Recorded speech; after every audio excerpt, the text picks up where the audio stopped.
Hey guys, welcome back, and in this video I'm just going to tell you that how to delete your Instagram post or reels from your recently deleted option. So if you have deleted it and it remain in the recently deleted option for the 30 days and you want to delete it permanently from there also, so I'm just going to tell you the exact way how to do that. So just make sure you have liked this video and subscribe to my channel because it helps me much more. Thanks guys. So first of all, just simply open up your Instagram and go to your profile section and click on the three lines on the top right and go to your activity.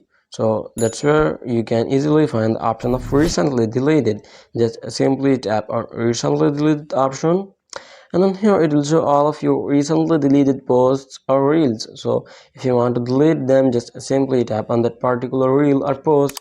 You can see the three lines on the top right. Just simply tap on the three lines and you'll see a delete option over there. Just simply tap on delete and click delete to continue. So that's how you can easily delete recently deleted photos or reels or posts from your Instagram profile. So I hope it helps you guys, and if you have any question about the tutorial, just leave me in the comment section below and I'll be catching you on the next video. And if you don't, just like and subscribe to my channel, and I would recommend you to check the latest video on the end screen. Thanks guys.